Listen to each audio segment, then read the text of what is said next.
on the Hebrew date, the 24th of Kislev, Chaf Daled Kislev, which obviously is the day before Hanukkah, the Jewish festival, actually starts. It marks the Hilula of a really great Libyan rabbi. His name was Rabbi Kamos Sofer Z'tl Libracha. Now, he passed away around the time period of 1973. He would become the head of the Jewish court, Rosh Abed Din, in Libya, in Blov, respectively.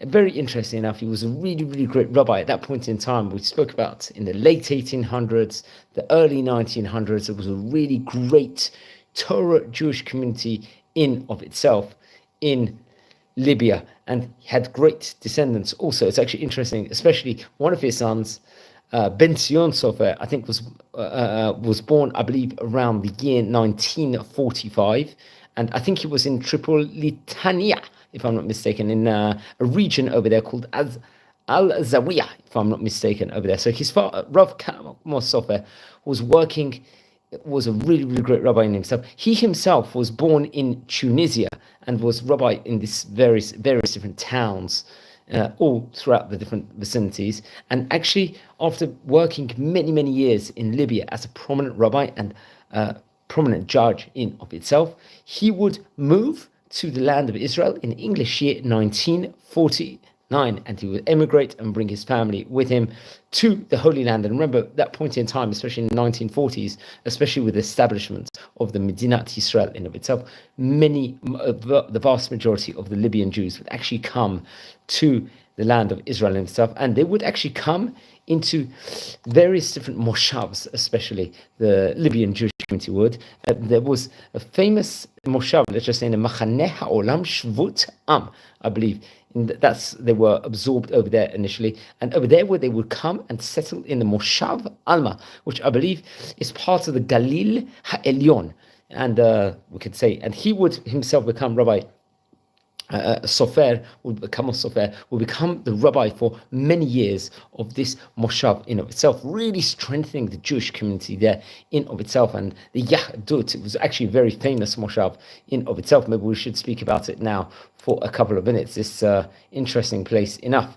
So it's actually interesting. This moshav was called Alma in Israel, and he would become the head there for many, many years. It's a part of the Marom Hagalil Regional Council. I think it's got a population of just under 1,000 people, if I'm not mistaken. I think it's only 4 kilometers away from the southern Lebanese border, and there's a lot of history to it within this moshav within regards to the Roman period, the Crusader period, in itself, the Ottoman era. It has a lot of archaeology also within this moshav, but I believe, interesting enough, I think happened to be that in 1948, it was captured by the Israeli forces from local Arab population in the Operation Hiram, if I'm not mistaken, 30th of October 1948.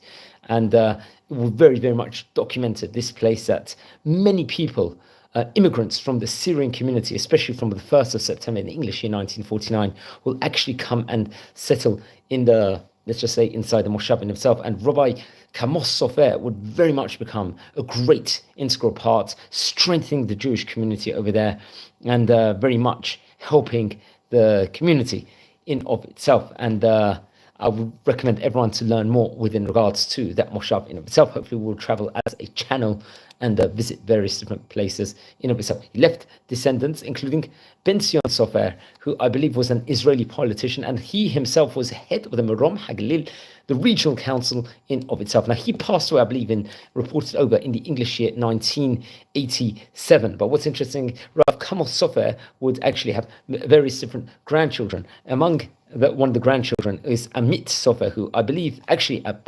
prominently is a prominent lawyer in Israel and a politician, and I think the head of the Marom Hagalil Regional Council. I think he has that position for many, many years.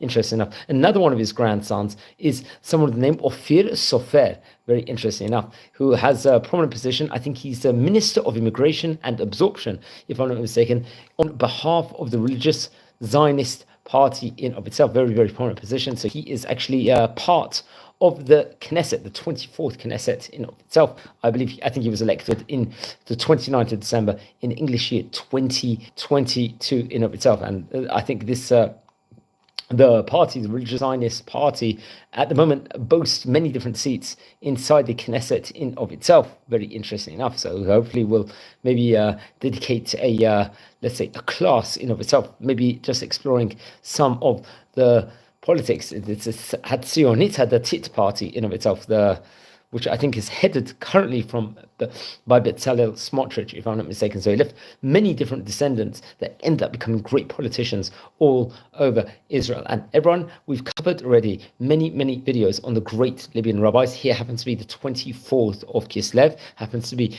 Rabbi Kamos Sofer Z'tl. He was one of the great rabbis, great judges of Libya in of itself. In his time, he was from Tunisia originally. He would become the great rabbi of the Moshav, of the Alma Moshav in itself, very historic Moshav. And please don't forget to light candles in his memory. Please, everyone, subscribe to the channel. We are a community here. We're learning about all the great rabbis of yesteryear. We've already covered 550 great rabbis in this series over here. Wishing you all well and blessings from Israel. If you happen to be related to any of these great rabbis, please send me an email. I would love to hear more. So wishing all a happy Hanukkah and take care.